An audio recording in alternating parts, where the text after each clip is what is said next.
Hi, and welcome to the first of many monthly chats about the stock photo industry. We are Stock Photo Insights, made up of Amos Struck from Stock Photo Secrets, coming to you from Spain, originally from Germany. Paul Metcher from Capta.co from New York City, and myself, Lee Torrens of Microstock Diaries, originally from Australia and coming from Argentina. Stock Photo Insight is for investors interested in the space, the stock photo industry space, and today we're talking about Adobe Stock. Amos, what do you think of Adobe Stock? It's kind of interesting to see it from my perspective, since I live in Fotolia land, so-called Germany, where Fotolia is the market leader in that price point. I think it's a great offer, honestly. I was kind of impressed how it works. I didn't expect that they are so fast after the acquisition. Kind of still wondering how it will run next to Fotolia, because they will keep the Fotolia offer. So we will see how it goes. I think it's great if you own a Creative Cloud account, but probably you have some more insights on that as well. Paul, what do you think? I think no surprises. We expected that. We expected an offering like that from Adobe after the $800 million acquisition was announced late last year. I'm with you. I thought it would take a little bit longer for us to actually see a product integrate the Fotolia offering. That was a quick rollout. It's limited for a moment to just a few of their main applications, Photoshop and others. I think we'll see down the line probably more integration with the rest of their 23 software, Adobe software. It's certainly a very important player coming into the space. They come with Adobe is a very healthy company with a lot of marketing power. Photoshop is a software used by most, if not all, people involved with licensing images in one way or the other. So it's directly hitting into the core of the market. So I think it's going to have a lot of impact. What do you think, Lee? Yeah, it's definitely going to have some impact. I think, as we mentioned earlier, it was very fast. I think that Adobe probably had one of the best, easiest, certainly the easiest to use API in the industry, which no doubt made the integration easier. And announcing the acquisition would have come on the end of up to 6 months of negotiations and back and forth. So there may have been preparations coming for the integration. At least thinking about how it was going to work and getting the technical infrastructure in place. So it was pretty fast, but no great surprise when you look at the structure there. In terms of impact, absolutely, it's reducing a lot of friction for contributors, although not 100% of the friction. Amos, you had some interesting insights into how it actually works and how much easier it makes for the buyers. Yeah, I actually have something prepared which I want to show you. So I was kind of surprised. I thought it would be quite easier for the customers to search within Photoshop, for example. On the other way, it's very hard to cramp a search into Photoshop. There's already so many panels. So what Adobe did is it's pretty clever, actually. They give you a possibility to use their Adobe Stock website, which will be a dedicated website. Let me just enable it. Everybody can see it. So it's like a real stock. It's like a real stock website, and it's just pull up a search, and I already logged in. That's another thing. Like with the login, it works with your Adobe Creative Cloud login. So it's just one less login for all these designers, which is crazy. Like they just need to log in with their Creative Cloud account, and that's it. So that's nice as well. So just the results, to see the results here, it's pretty easy. And in this case, you can see I already did create a Creative Cloud library. And in this case, it's called Adobe Stock. and I can just either buy this image, or I can save it to Adobe Stock, and I just just press the button, and yeah, that's it. I just press here, and it will be sent to my Adobe Stock library in my Photoshop. That's it. And you can do it for all the comp images, which is nice, and you then see the images within Photoshop, and you can play with them and use them in your designs. And if you want to license them, you just press license, and they will replace the image, and all the edits you have made on the comp image, they will just replace it with the real license image, which is really nice and really crazy, to be honest, because it's kind of frictionless, and you can have even other people send, like actually the end customer can send to their designers images into his library, or you can have other people do it for you, which is nice as well. I think the integration is very nice. It works flawless. It's pretty fast as well. So within the next seconds, it's automatically into the library in Photoshop visible. So far from my presentation. Another thing I want to quickly talk about is the price point. What do you think about the prices? The prices for me are interesting because the price for non-subscribers is exactly what Shutterstock and most other industry participants are charging, but then are subsidized if somebody's paying for a Creative Cloud license, which is interesting. It's something that only Adobe Fotolia can do, and significantly leverages that competitive advantage. Interestingly, also, it's a subscription, but the unused downloads roll over to subsequent months, up to 120 images, which means it's essentially a very long-term subscription, which makes it also more competitive to other agencies. Paul, thoughts on the pricing? Yeah, the pricing is quite of a surprise, and I think we haven't seen the end of it. Adobe doesn't, unlike the other companies in the space like Shutterstock or Getty or their competitor, they don't particularly need to make any revenue from licensing images. They have already large revenue from their software. So a lot of people watching this space initially thought that the images would be given for free or very cheap for Creative Cloud customers, since they're already paying a subscription, or just increasing the subscription and including the images in there. And Adobe, quite frankly, just went very conservative. They matched the prices probably as an initial offering to see how well the market will react based on the convenience, because that's what they're aiming for.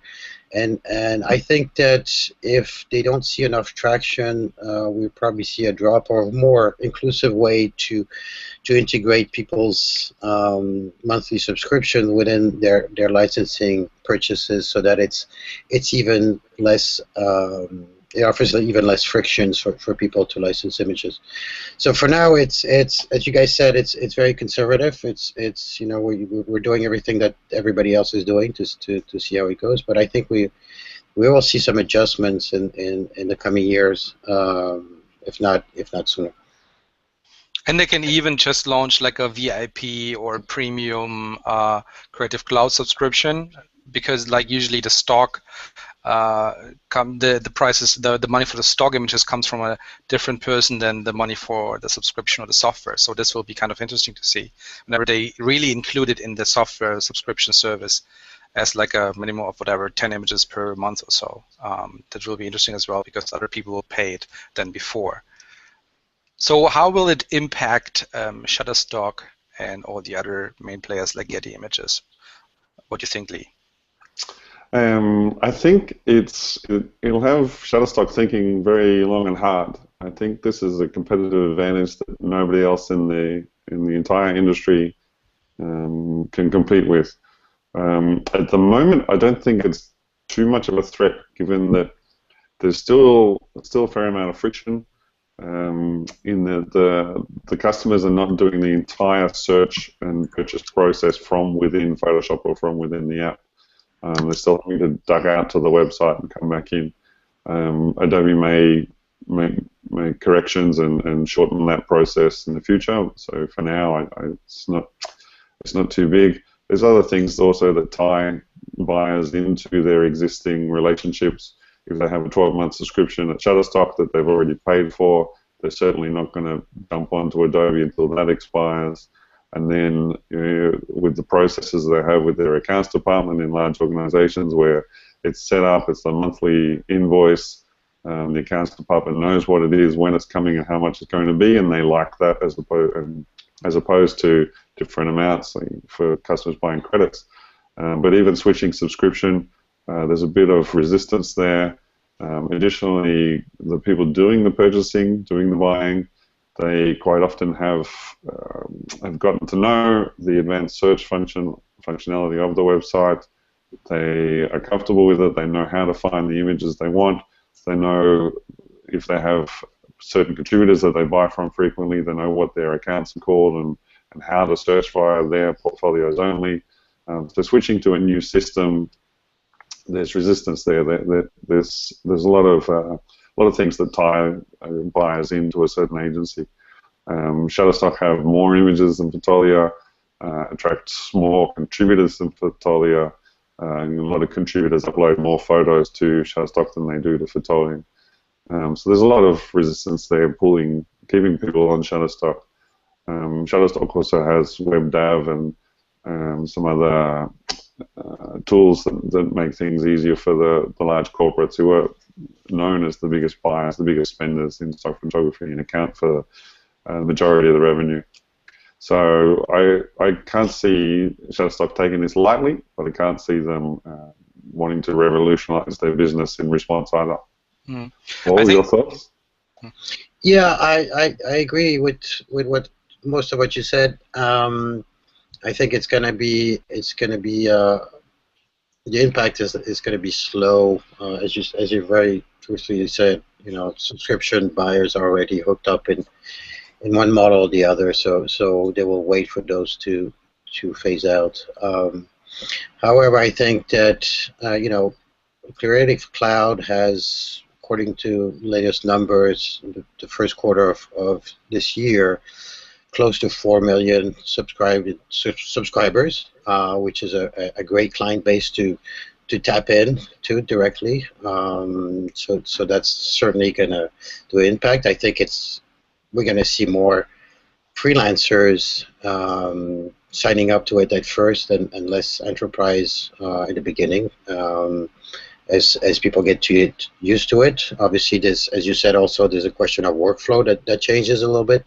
Instead of buying or licensing an image and then firing up Photoshop, you have to do it from within Photoshop, which is not a reflex that people have right now. So that will take a little bit of time to change. But we have to think. I think also look beyond Photoshop. There's a lot of other products that Adobe offers that work around stills or even video, which is also an offering that they've announced that they will offer. And so I think that there's a lot of potential there in e-commerce, for example, or their marketing platform, where obviously people use a lot of images, which will also greatly impact Shutterstock. However, with that said, Shutterstock today, I believe, announced that they made a deal with a major publishing company on the West Coast for their editorial. So interesting enough, that's something Fotolia doesn't have, or very little, is the editorial images. So Shutterstock is moving ahead with some competitive offering that Adobe does not have currently and are not really working on.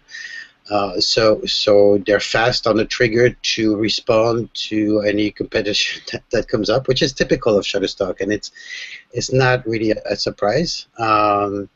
So what we're seeing there is very, very high level of competition. We haven't heard yet anything coming back from Getty, and more specifically their iStock division, which is straight ahead in a target of Adobe and Shutterstock.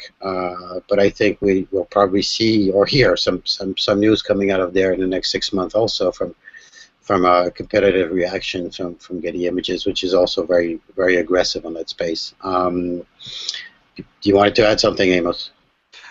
Yeah, there was. I want to add something.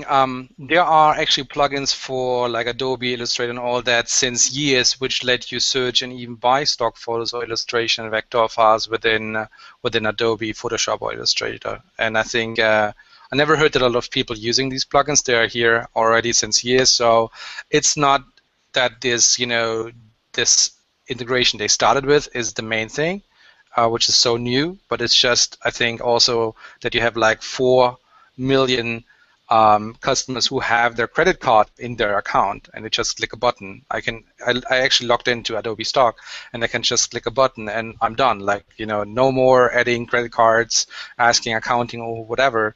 That's something where Apple is really good in, like with the new Apple Music as well.